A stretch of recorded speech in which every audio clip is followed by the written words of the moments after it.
I announced this beginning of this academic session where four learned papers are to be presented.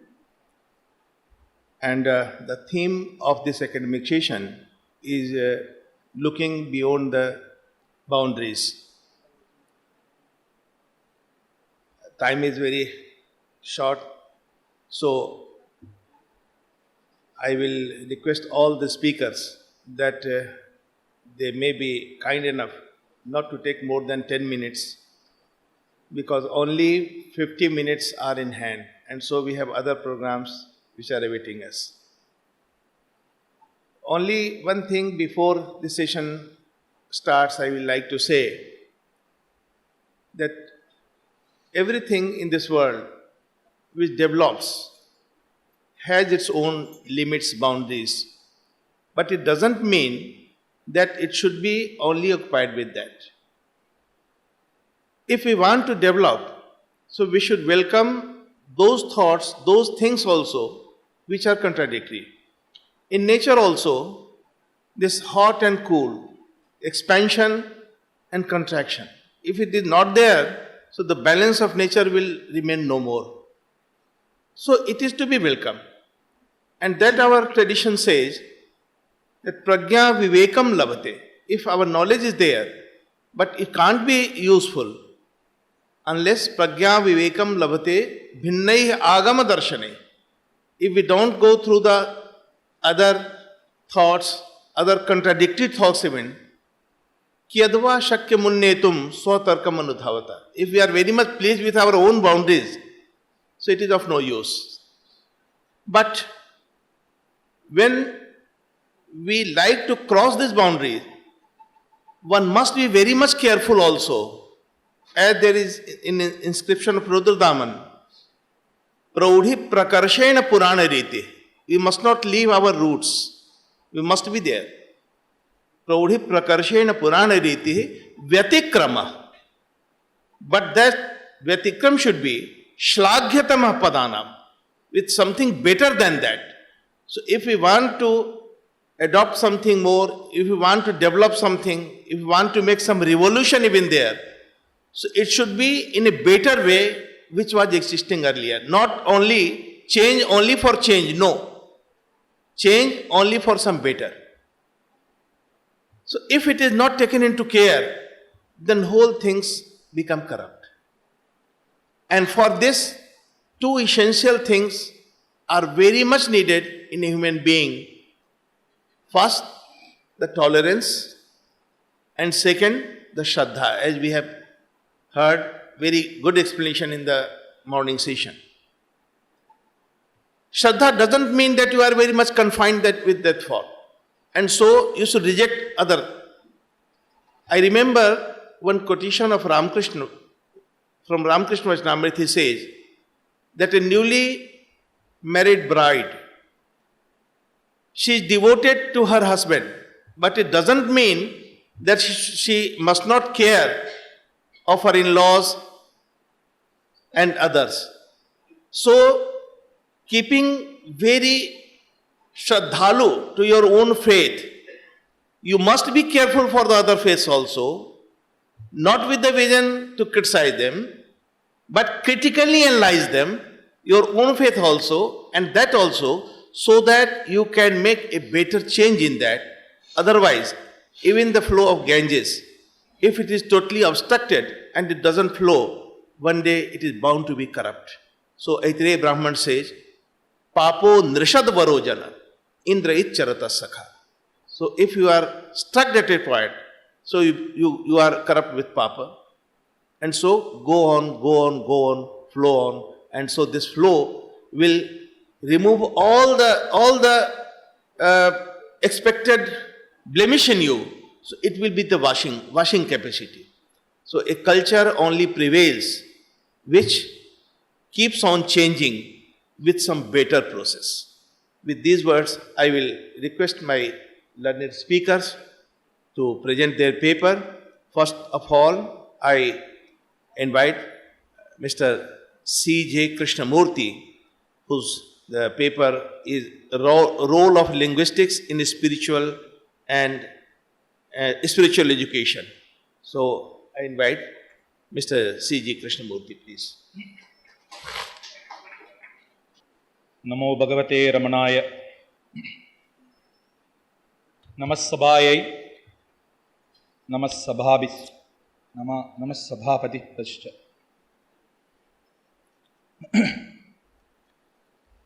Shabda Brahmani Nishnataha Parabrahmadikachati. The Upanishad Vani. Role of linguistics in spiritual education. Role of language in spiritual education is an all-accepted universal fact, as all the great teachings are communicated only through the medium of language. Keeping this in the background, this paper aims to look at the role of linguistics in spiritual education. What linguistics has got to do with spiritual education? In reality, a lot. This area has been the most dwelled upon one by all the Indian philosophers in the pre-medieval, medieval and post-medieval periods. The subtlest of the subtle, the human knowledge, the human language, its dimensions, its ability to connect with the context for meanings, built-in semantic relationships, cognitive abilities, all these leads us ultimately towards human psychology, not just bhasha. Currently, this branch of study is developed as psycholinguistics.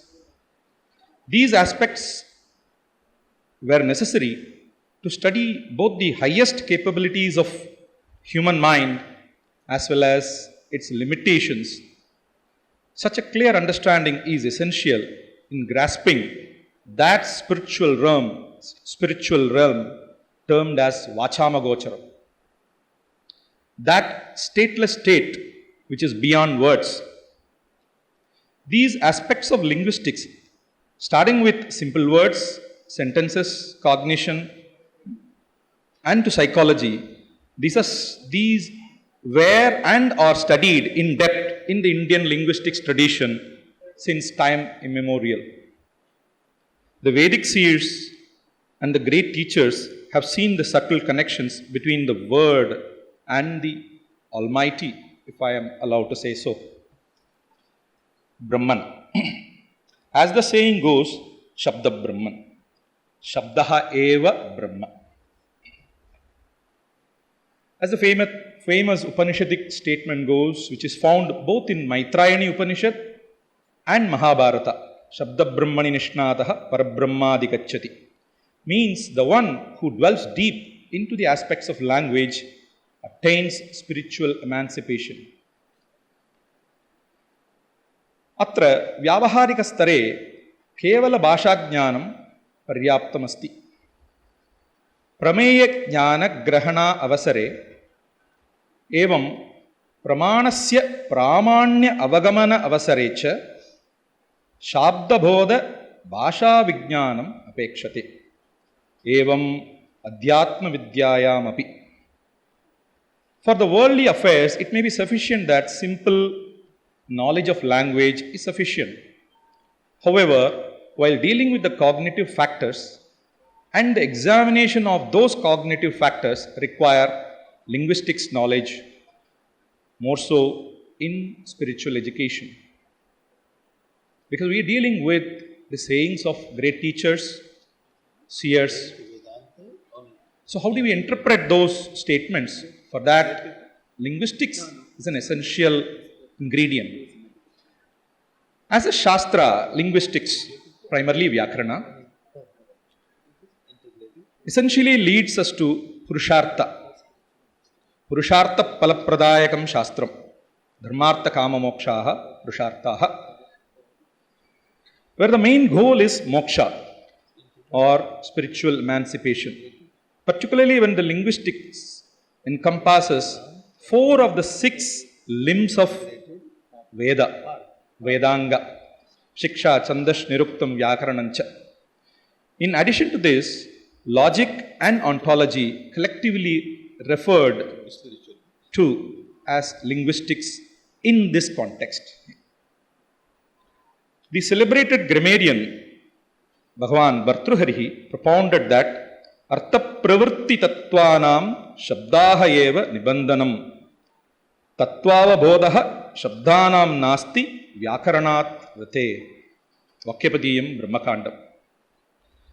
It is the words that form the basis of meanings, purposes, activities, and truth.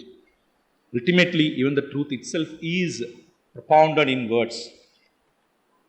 The Vedantins also accepts the power of Shabda, from which what they get as Jnana that arises.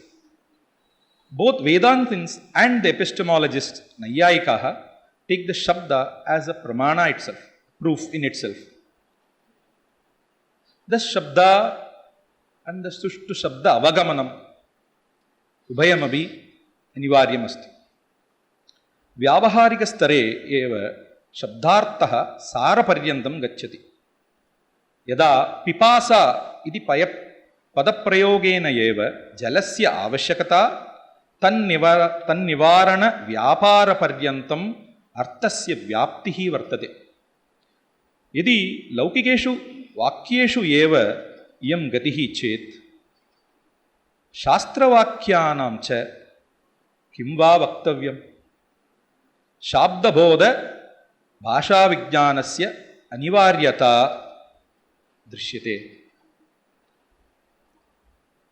In the worldly affairs itself, when the word thirst, when it is uttered, the meaning stretches till the need of water and the need to quench the thirst. If this is the case in common worldly affairs, then what can be said of with respect to the meanings of the words in the Shastras or holistic sciences?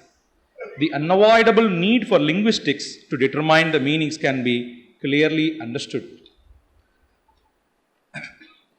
More so, the basic building blocks of human knowledge, ontology, epistemology, language, all these, the primary drivers of knowledge representation are expressed in the form of language or bhasha. This in itself becomes the core of Sanskrit linguistics studies.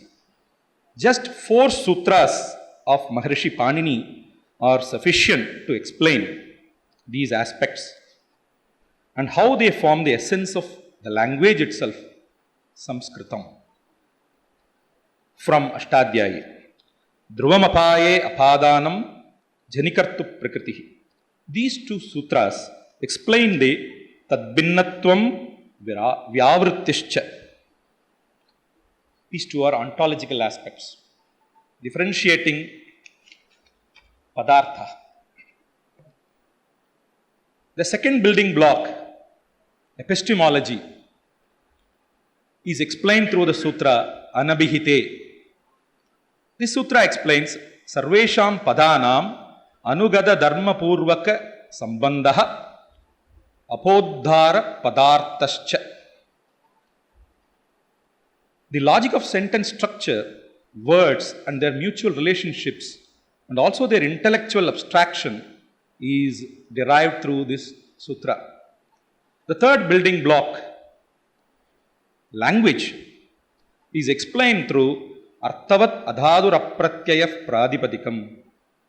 This sutra captures the meaning and essence of the language, where it defines the universe of nominal stem itself. The entire universe of nominal stems in Sanskrit is described with simple sutra like this. Arthavat Adhadur Apratyaya Pradipadikam. Next comes is Kriya. Bhagavata Padanchalina Taduktam Mahabhashye Atyanta Paritrishta Pindi Bhutabi Nidarshayitum Ashakya Sa Asau Numana Gamya Bhuvadayo Datavaha Ityasmin Sutra Prasange Parokshe Lit Ityasmin Sutra Prasange Cha Yesha Vyakya Ukta. Punaha Kriyavachano Dhatuhu Ityetal Lakshanam Kriyate. In Mahabhashya, the Kriya, we can take it the word as action, but I would would like to stay with the word Kriya. Kriya is defined as that cannot be seen even with the subtlest of the vision, or even if the Kriya is combined and collectively performed in a single instance, still it cannot be seen, as explained during the Sutra Purport. Thus, Kriya can only be grasped with the help of inference, Anumana Gamya. Ka punah Kriya, Iha. Ka punariha, Cheshta. Ka punascheshta, Vyaparaha. Sarvata Bhavan Shabdaihi eva Shabdan Achaste. Nama Kriya atra uchyate. Na kinchit artajatam Nirdarshayati. Evam Jadiyaka Kriya iti. When the need arises to show a particular Kriya, only words with similar meanings are repeated again and again instead of showing the actual Kriya, which is not again possible. The purport of this discourse is that the actual Kriya essentially is signified by another set of Kriyas indirectly, and through those Kriyas, this particular Kriya is inferred. Thus, Kriya can never be seen. Maybe I am lifting this phone. You can say the lifting is the Kriya, but actually, Dravya Samyogaha eva atra vartate. Actually, the hand and the phone, the Sambandha is only there. Kriya cannot be explained. Kshanatram avshishyate samaharatu kripaya. Grammarian Bhartrhari defines sentence in 7 ways. Not going to go into the details, samaya abhavat.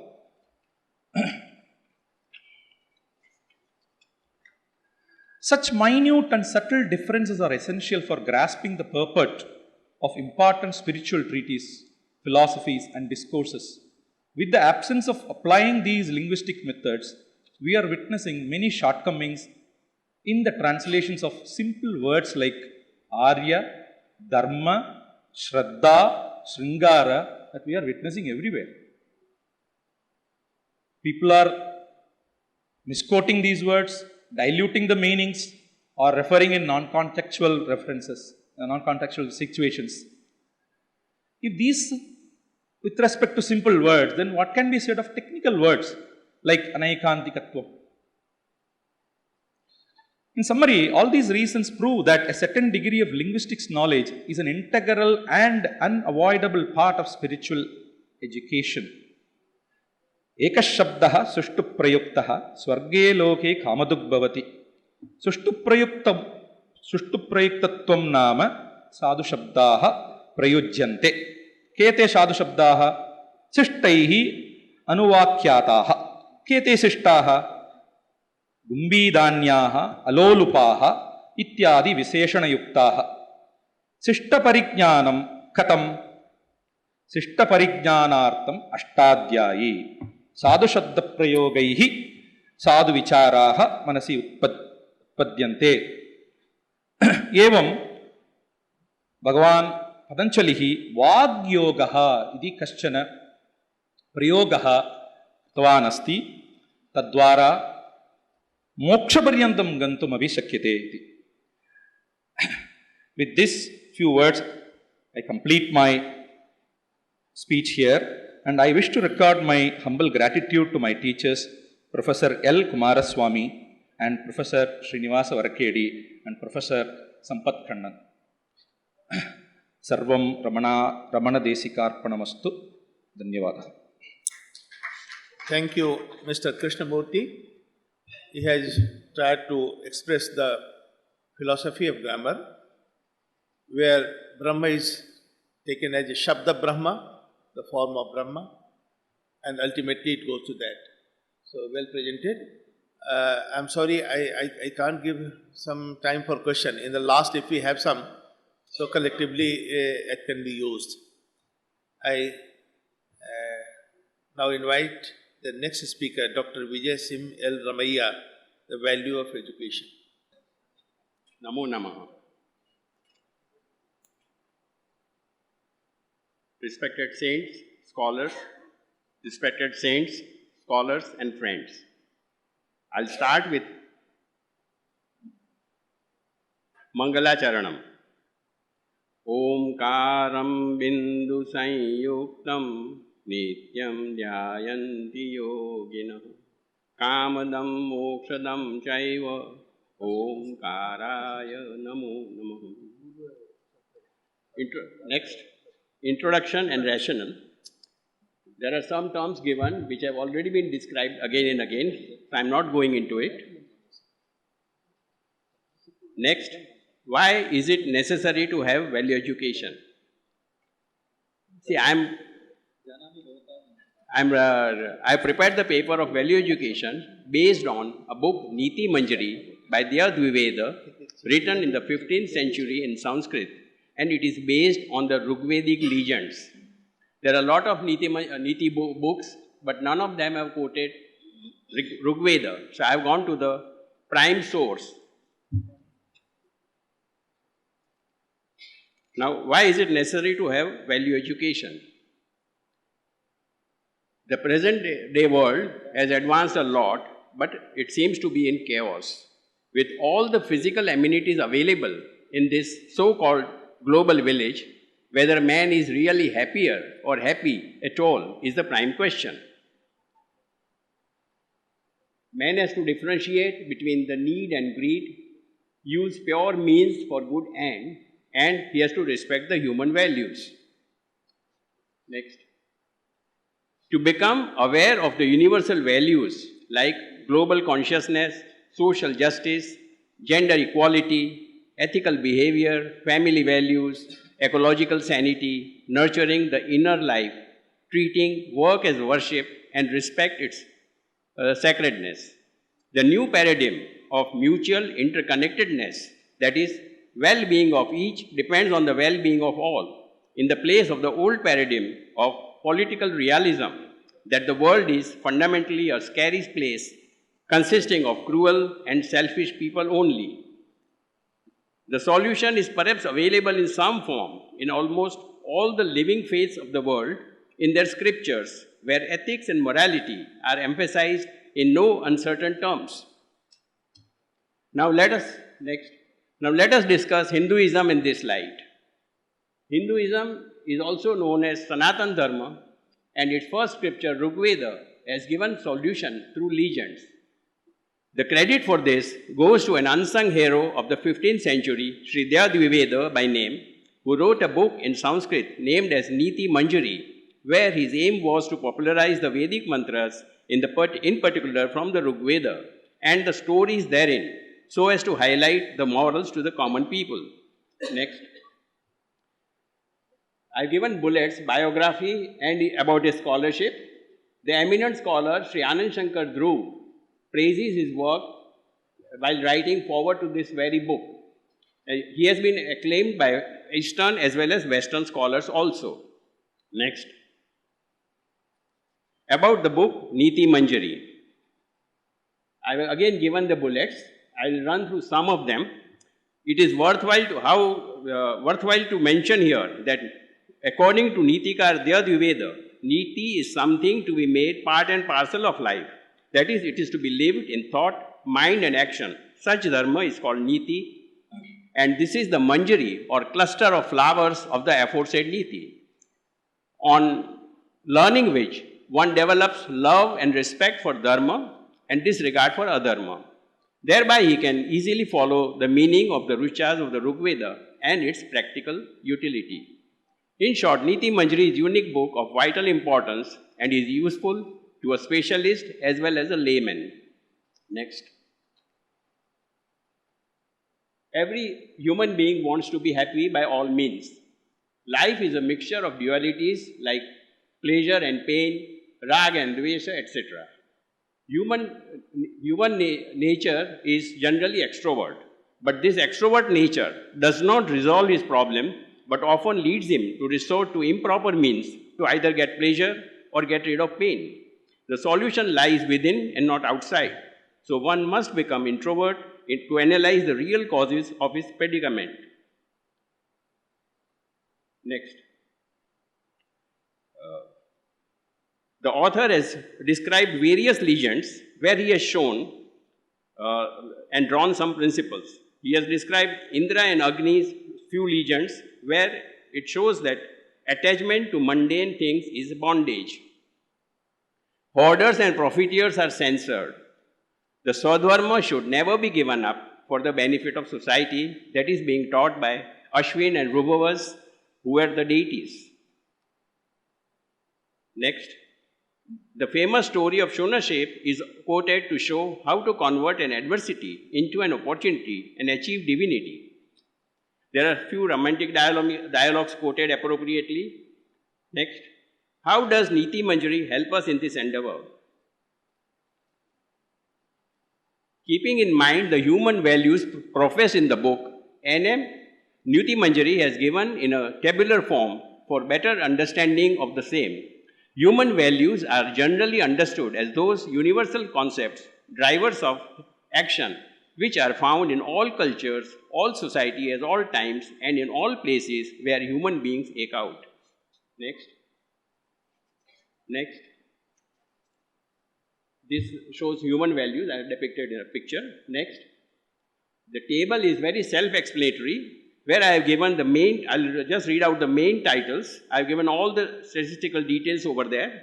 Family values, bhakti and devotion, saints, dana and charity, dharma, sacrifices, women, as virtues like excellence, faith, truth, flattery, etc. And miscellaneous items like friend or foe, purity of means, desire to live, etc. Now this I have depicted in the form of a ladder. If a man follows virtues or practices virtues in their day-to-day life, he can rise, that is make Urdhva Gati and reach heaven and even to Brahma Loka. Next. Now we come to vices like begging, envy and enmity, Durjan Ninda, etc. Then as vices, hypocrisy, poverty, greed, etc. And there are some romantic dialogues appropriately quoted. It may be noted that the above categories are subjective and not exclusive, as many verses can be linked with more than one value. Next.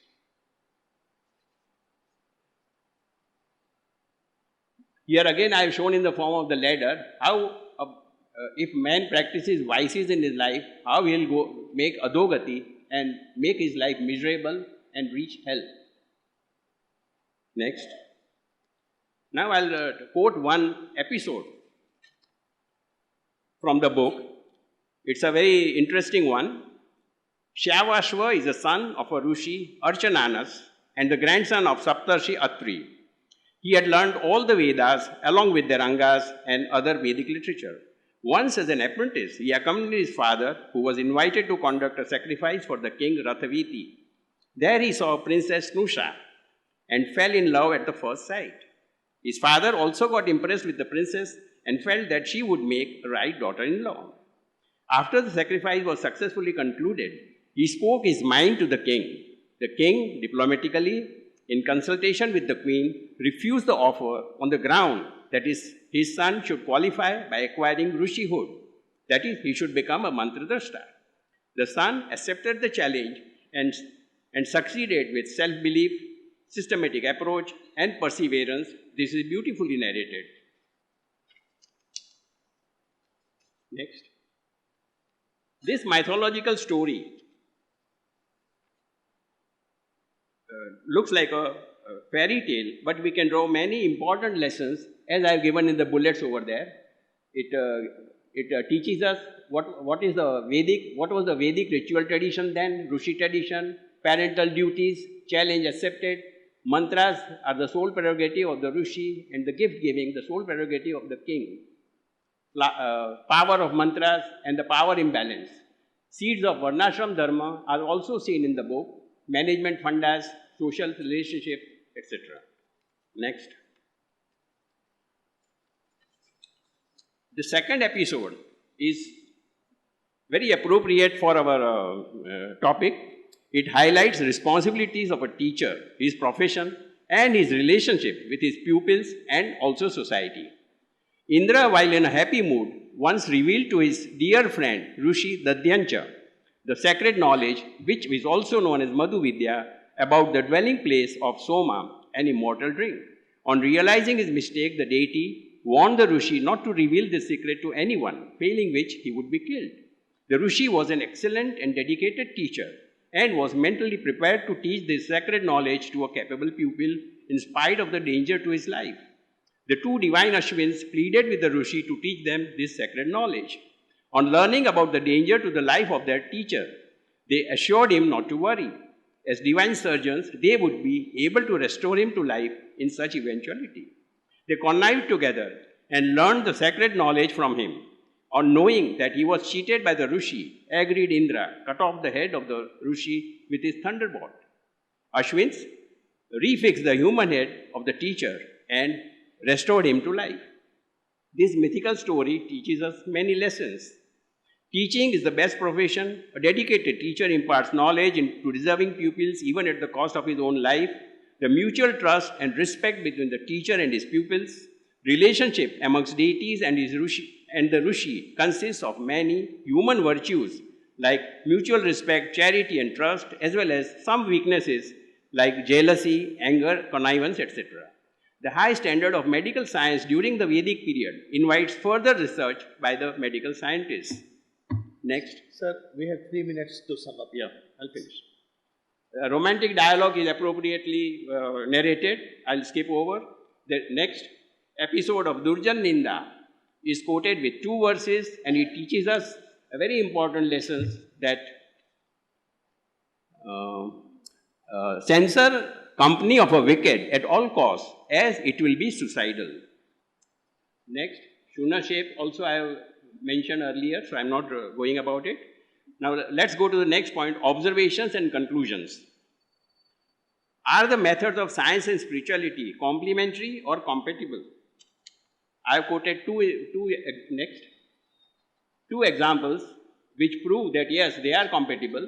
There was a photograph taken with brilliant technique, the first photograph of the soul. Now the recent research of boson particle or God particle also leads to universal spirituality. Next. Now these are some general points. I think a lot of these points have been covered by various people, so I am not going into it. Next. Social organization. The normal human being is born in a family which lives amidst a community of families. His joys and sorrows are unavoidably and inseparably bound up with those of others. So, to secure his material as well as spiritual bread adequately, he must perform his duties diligently, carry out the divine will, and observe the golden rule, which is explained later. Now, I'll put a query to the audience about universal reality. Let us see if we can identify the faith or culture to which the following 5 statements belong. What you do not wish done to yourself, do not to others.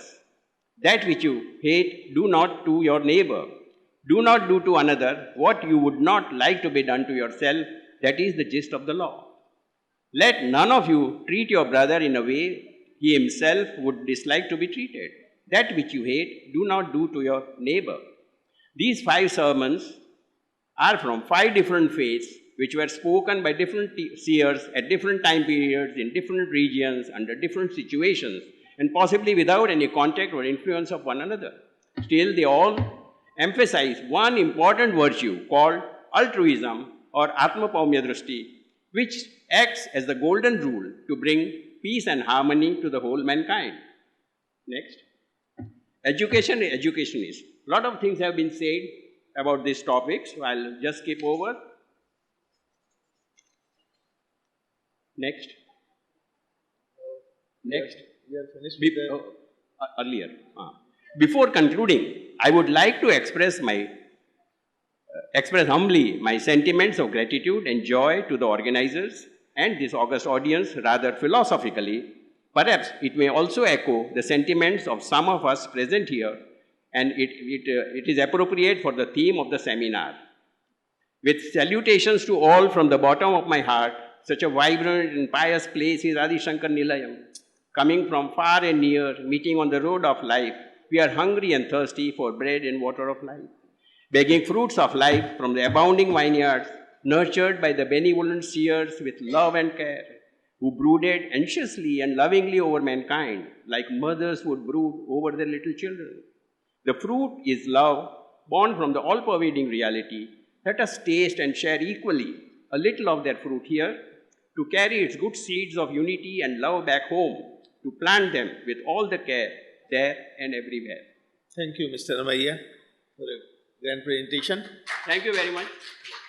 And now I invite Dr. C.T. Francis to present his paper. Sarvebhyo Yushmabhyam Namaha. I am keeping the words of Rigveda in my mind.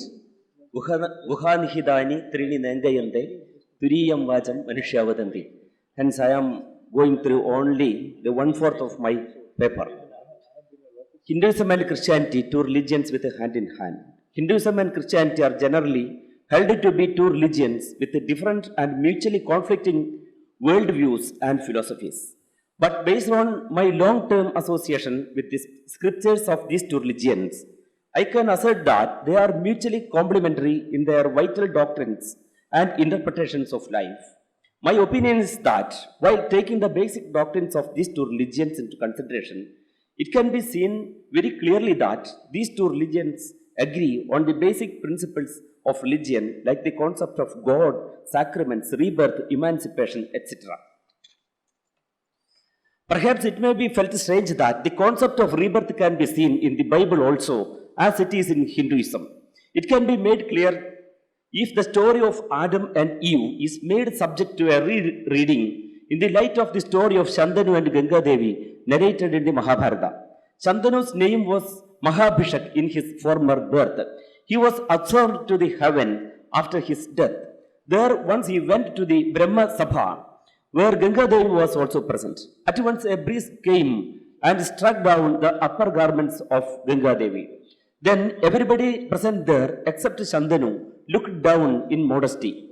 Shantanu stared at her and she reciprocated it. It was noticed by Brahman and he sent both of them to the world to enjoy the worldly pleasures as much they liked. And they were permitted to return to the heaven after satiating themselves with the sexual pleasures. Mahabhisha took birth in the lunar dynasty. He was called Shantanu. Ganga was born in the banks of river Ganga with the same name. They got married. The Pandavas and the Dhartarashtras are their descendants. In the Mahabharata war, the Pandavas wiped off the Dhartarashtras. The story of Adam and Eve can be summarized like this. God created Adam and Eve and made them dwell in the paradise. There, freedom was granted to them in abundance, but to enjoy the fruit of the tree in the middle of that garden, Eden. One day, Eve, getting seduced by devil, ate the fruit of the forbidden tree and gave the same to Adam also. For this offense, God expelled them from the paradise to the earth. Cain and Abel were born to them after coming to the world, and afterwards Cain killed Abel. The similarities seen between these two stories are noteworthy.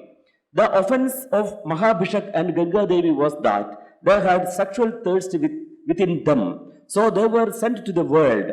Here it is made clear that the place for enjoyment of sexual pleasures is the earth and not the heaven, and that individuals who die with thirst for worldly pleasures will be sent back to the earth to quench their thirst. Moksha or emancipation is possible only after getting detached of the worldly pleasures.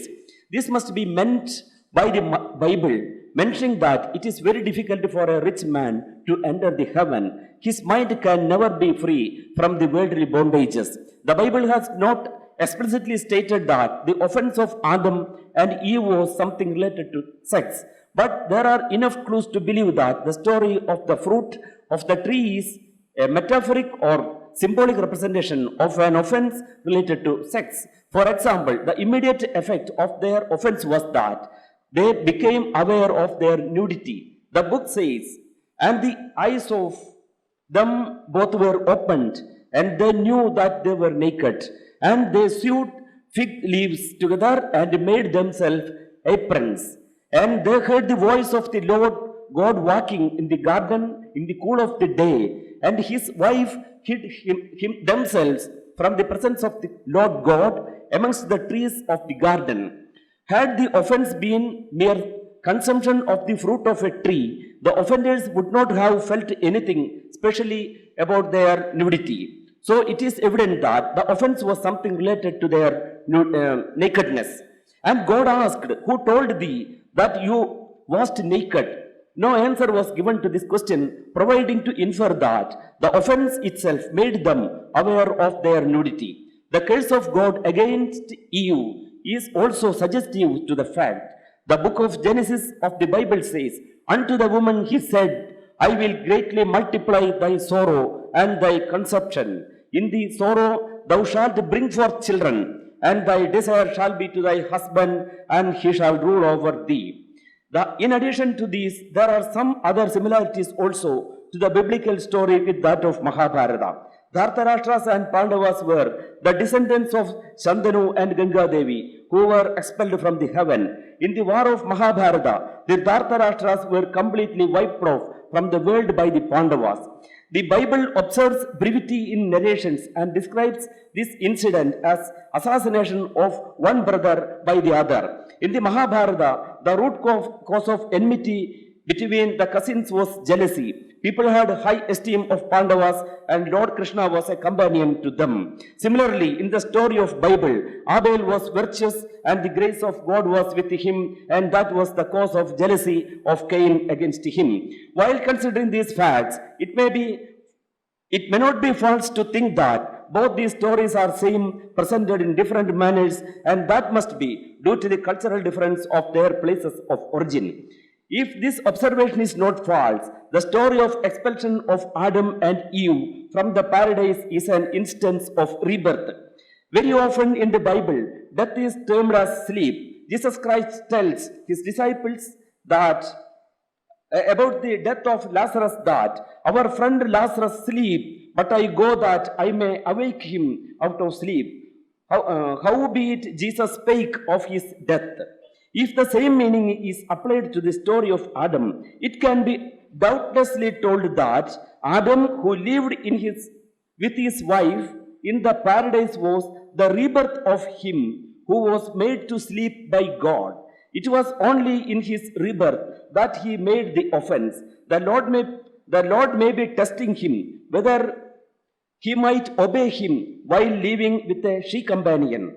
In the previous birth, he was very polite and obedient, like the people of Krita Yuga, when people were not at all deviating from the path of righteousness. The offense made by Adam and Eve commemorate the life of the people of the Treta Yuga, when people were slightly deviating from the path of righteousness. A further inquiry into the concept of 4 yugas in the Bible will be highly interesting and of high academic values. In the real sense, according to both of these religions, there is no death. In the Hindu concept, death is nothing but the process of spirit that assumes another body, like a person changes his dress. And in Christianity, it is like the process of sleep and awakening. The gospel reveals, for he is not a God of dead, but of the living, for all live unto him. Immortality of the soul is underlying fact of these concepts. Similarly, the similarity of incarnation of God is another point to be discussed. According to Hinduism, there are 10 incarnations of God. In the Christian concept, Jesus Christ is the only incarnation of God. According to the Hindu concept, Lord Krishna is one among the 10 incarnations of God Vishnu, and perhaps it may be the only difference between Krishna and Jesus. The life of Jesus Christ bears many similarities with that of Lord Krishna from the very beginning to the end. Both of them were born in royal families, but in very pitiable situations. Krishna in a prison and Jesus Christ in a cattle shed. Both these children were sought by the then kings to destroy them, and their parents had to abscond with them to save their lives. In both these cases, the kings resorted to massacre of infants to eradicate the children. Both of them were brought up by their foster fathers. Krishna was a cowherd, whereas Jesus Christ termed himself as a shepherd. Above all, the similarity of them in their death is really interesting to note. Both of them were died on trees, having their feet getting wounded by iron nails. Krishna was sitting on a tree while he was wounded by a hunter. And in the case of Jesus Christ, the tree was in the form of a wooden cross. He was crucified at his feet, and his feet were wounded by sharp nails of iron. Perhaps the wound of the feet may be a symbolic representation of their detachment with the worldly affiliations. Sir, The we have Christ- 3 minutes to conclude. 3 Yes, minutes sir. to conclude. You can take 3 minutes. 3 minutes you can. 3 minutes, okay, sir, sufficient. The Christianity considers baptism as a rebirth of man. This is identical with the concept of Upanayana in Hinduism. Christianity insists that a man, after his birth on the earth, should be born again by water and Holy Spirit for attaining salvation. It is told in the Gospels of Saint John, "Verily, verily, I say unto thee, except a man be born of water and of the Spirit, he cannot enter into the kingdom of God." In Hinduism, there is a prayer in the Varuna Mantra, which is recited by the Yajamana at the time of Avabhrata Snana, and the hymn is Abo Adya Annacharisham Resena Samagasmahi Payaswan Agna Agahi Tamma Samsraja Varchasa. Today I enter into this water. Let me get united with the cracks of it. O fire, come down with the water and create me again with your luster. The concept of Christianity of a birth by water and the Holy Spirit is parallel to this. So it may be concluded that Christianity and Hinduism, despite all the differences that may appear at the ritualistic stage, they are two religions moving in harmony at the level of doctrines and dogma. A detailed study of the fundamental principles of these two religions will be interesting and thought-provoking. It will help the common people to live in this society with more religious conviction and harmony and tolerance. Thank you very much. Thank you very much, sir. It was a nice presentation expressing the unity between the religions, and especially religions of two regions quite apart from each other, but universal truth is identical. So it was a good presentation to show that.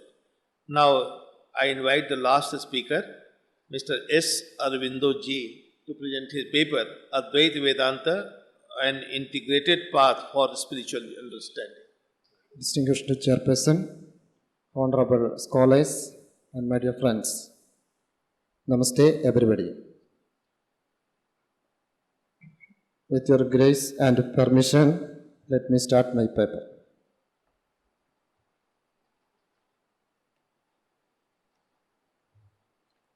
Bharat is called as land of religions, philosophies, and cultures. Every religion is a way of life, and it is practical application of the principles enunciated therein that uplift man to manhood and eventually to godhood. It is the fanatic who asserts that his religion alone shows the path to liberation. The meaning of the word religion in Latin religare is to bid back which it doth if its tenets are strictly followed. If the followers of religion fails to imbibe the lessons from that religion, it is not the fault of the religion but the people who do not care understand its noble teachings and get benefited by them. Hear the story of the 7 blind men who went to see the elephant may be relevant. People who have seen the parts only quarrel in their incomplete knowledge. The man who has seen the whole is wise and is calm and tranquil in his wisdom. The first lessons on religion go through the mother's milk, and the best religion for a man is the one into which he is born. Each individual soul is ushered forth into the environments and circumstances best suited for its purpose and progress. The philosophy of Vedanta, all of religion is contained in the Vedanta. The three stages of Vedanta philosophy are the Dvaita, the Vishishtadvaita, and Advaita. One comes after the other. There are three stages of spiritual growth of human. Each one is necessary. This is the essential of religion according to Vedanta. At a stage when I am identify myself with my body, I am your servant, meaning I am other than you in the master-servant relationship, which is Dvaita. When I identify myself as Jiva, I am a part of you, which is Vishishtadvaita, and when I identify myself with the Atman, the Self, I am you, which is Advaita, which exclaims Jivo Brahmaiva Navara. So these are only stages in the spiritual evolution of man. Everyone starts as a Dvaitin, evolves into Vishishtadvaita, and ultimately becomes Advaitin. Dvaita and Vishishtadvaita are parts, and Advaita is the goal. The result is the profound philosophy of Vedanta, to which more and more men and women from all parts of the world are flocking today for light, solace, and fulfillment. So in India, philosophy is not a hobby or an escape, but an intense search for truth after having found from experience that mundane achievements only complicate our lives and take us farther from our real goal. In fact, the rishis in Bharat did not make any distinction between science on the one side and religion and philosophy on the other. The science are the Upavedas, and the Vedangas and the philosophies are the Veda Upangas, all culminating in the Vedanta. Vedanta means the end of Veda, one's both termination and aim. The Upanishads are called Vedanta because they are mostly the concluding portion of the Veda. The system of Vedanta philosophy, which regards the Upanishads as their fundamental texts, are also as Vedanta. Vedanta Nama Upanishad Pramanam. Upanishads are the authority for Vedanta. The Upanishad is constituted of three syllables, Upa, Ni, Sat, which together means near, below, sit. This must denote the flow of knowledge from the higher to lower level or from the guru to the disciples. The Vedanta of this sage Vedavyasa, which system is also called Uttarabhimamsa, further investigation. The Brahman or the absolute infinite, the eternal being is truth.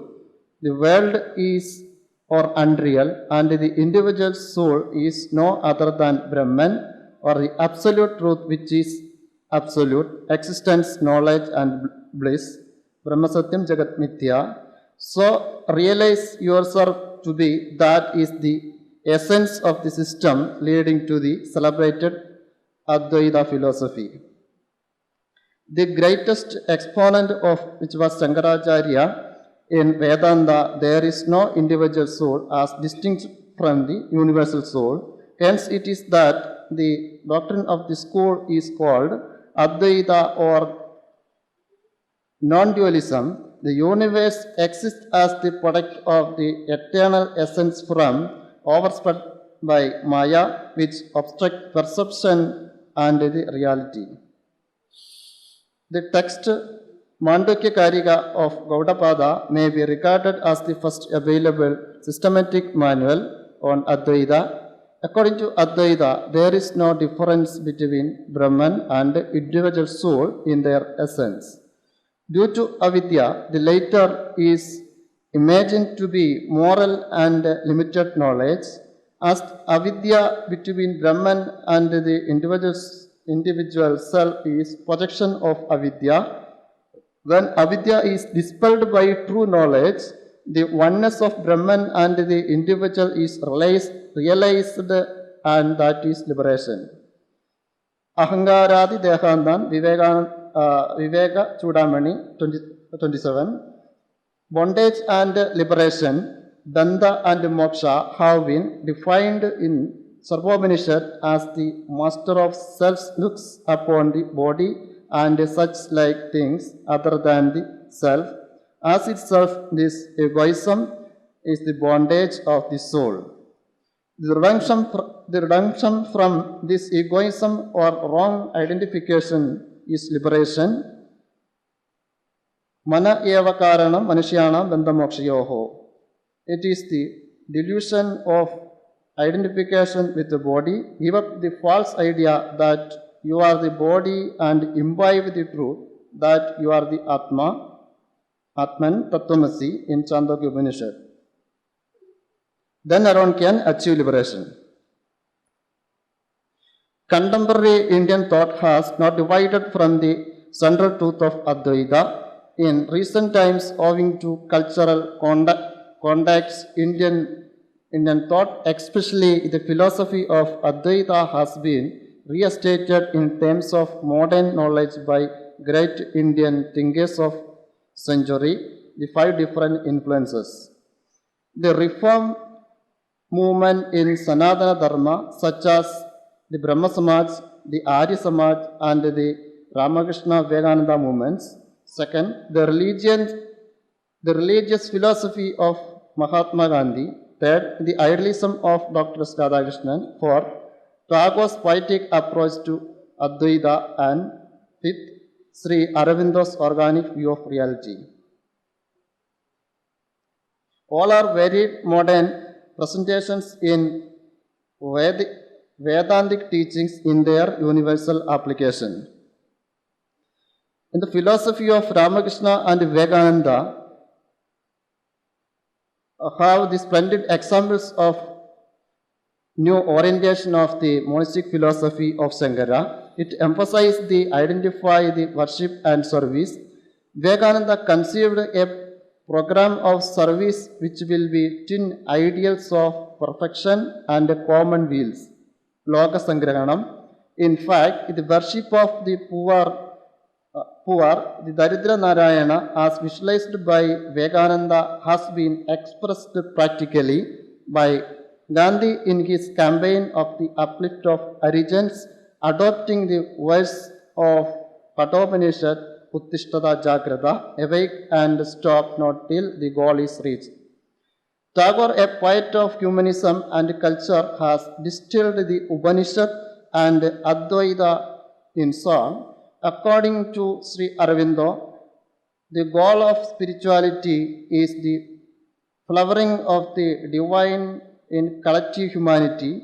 Gandhi adhered to the Advaita concept of spiritual remaking of human nature as the antecedent to any lasting social and political changes. The reality which is absolute, transcendent even of time and space. It is relevant to note that famous motto of our emblem, Satyameva Jayate,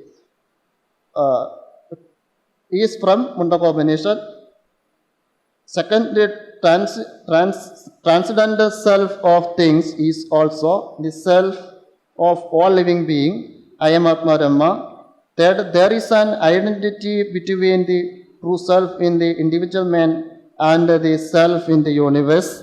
One who knows his own self knows the whole universe. The truth is enshrined in the famous formula Soham and Aham Brahmasmi. Conclusion. The great preceptors like Adi Shankara, the philosophy of Advaita through doctrines and principles, but Upanishad philosophy treatise pointed out examples or illustrations. Swami Vivekananda propagated the principle Atmano Mokshartham Jagat Hidayacha, the liberation of soul and goodness of world.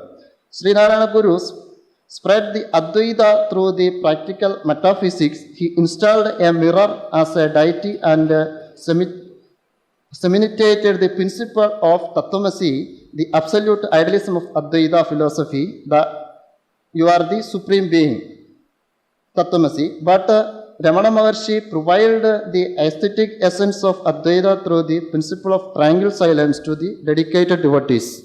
Swami Chinmayanandaji spread the Advaita through the inspiration of the power of spiritual knowledge from Bhagavad Gita to the world. Advaita is latent in everyone and their activities, indiscriminative of scholar or a housewife. In this awareness, the paramount wisdom is concealed. With the comprehension of these scholars and preceptors propagated the philosophy of Advaita through different paths and positively contributed to this human society, and hence Advaita Vedanta is absolute and predominant. Thank you. Thank you. Mr. Arvind, for your fine presentation. Really, I feel guilty that I had very less time to listen these speakers, and interrupting them in their speech, it created a trouble to me that I have refrained you, the audience, and myself also. So, chekhidyate cheta. So, I was feeling deep in pain with my heart. But just I remember, yatha niyutosmi tatha karomi. What was allocated to me, I had tried full of my justice to do with that. Anyway, the last thing, when I have refrained them from their speech, it is also a binding for me to be as much brief, because to discharge the last part of my duty. So I will try my best to be as brief as possible, to say my words in a few lines only. We have listened 4 papers. Of course, they needed more time to be explained. Subject was very useful, but time didn't allow that. The first paper was presented by Krishnamurti, the philosophy of language. And actually, language is not simply a sound. It has 4 levels. Chattvari vak parimita nitani. And the ultimate level, that is called paravak in Indian philosophical thinking of grammar. So it is pure consciousness by itself. So when Nagesh deals with it, he only starts from Pashyanti, and he says that paravak can only be realized by a yogin.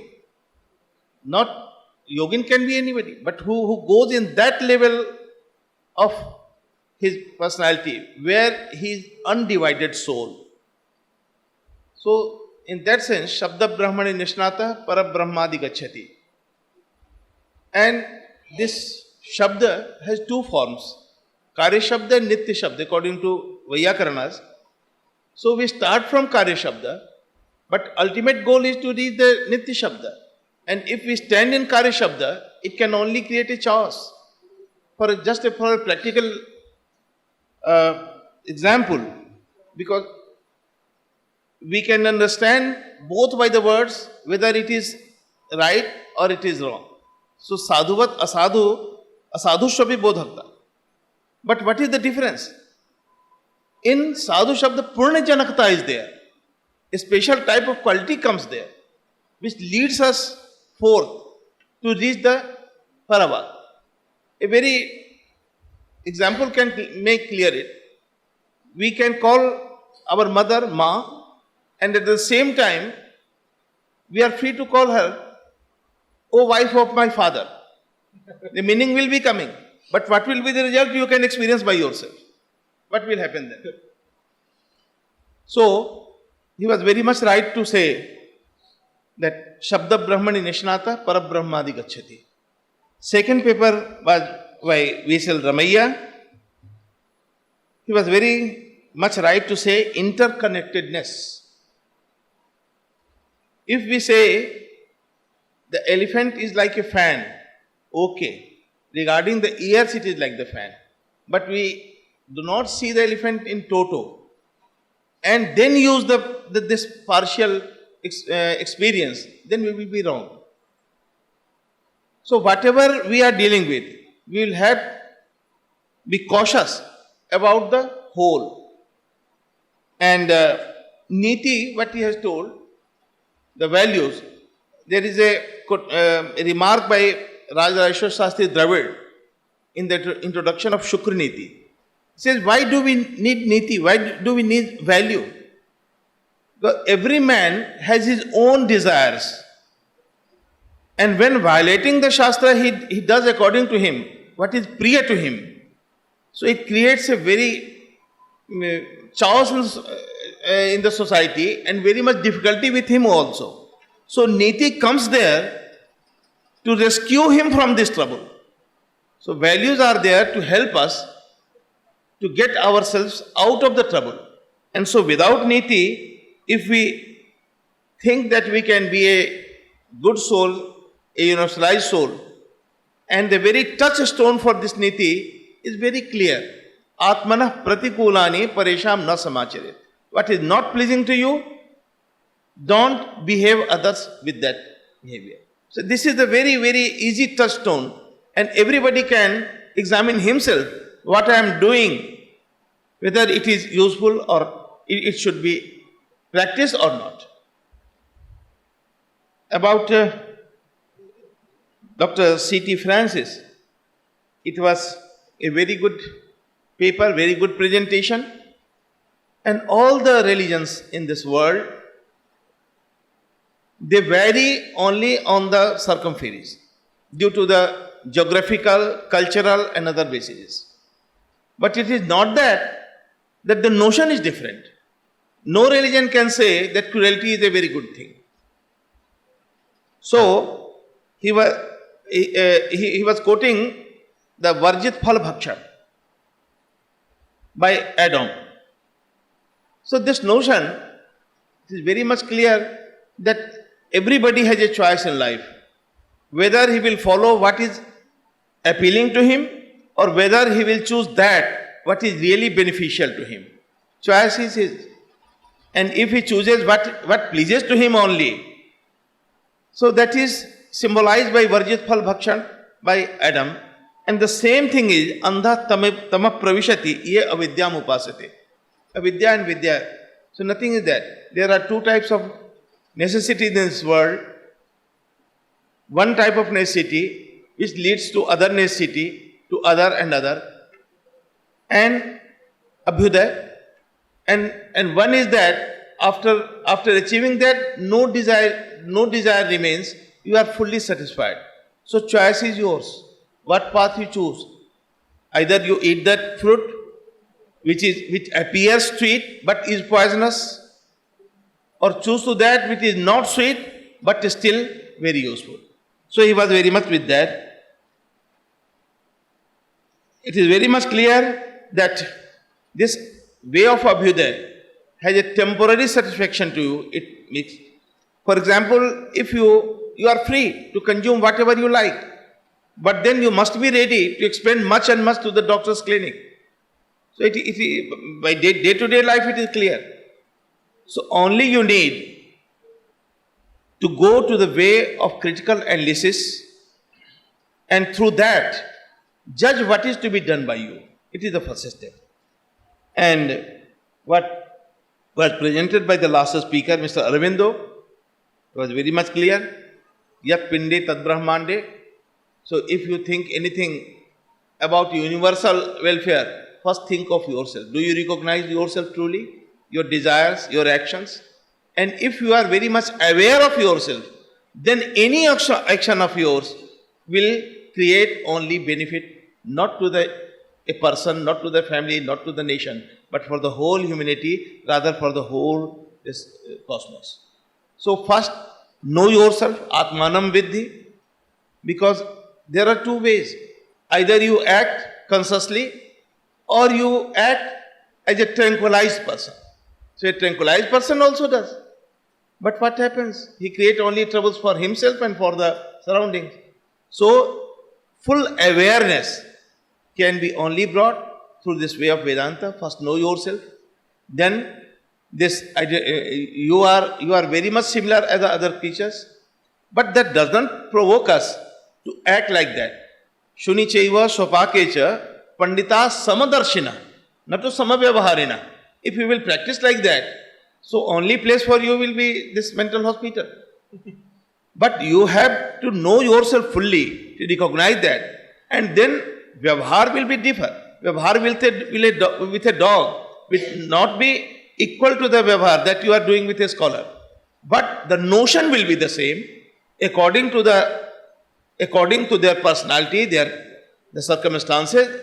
Behavior may appear to be different, but actually unity is there. So beads are different, the thread is same, and if some beads thinks that I am better and rest is worthless, so there will be no garland. So this was the just. I am again very much thankful to this audience who could forgive me for my cruelty, and with some very fine comment from Professor Mishra. And now, with these words, I am very much thankful and I am grateful to Chinmay Mission, and especially to Rana ji, Manoj ji, who had given me this opportunity to be on the dais. I don't know as a reward or as a punishment, because I had to perform some very cruel duty, but still I am here to witness this. So I am again thankful to all of you, and with these words I announce this completement of this academic session. Thank you.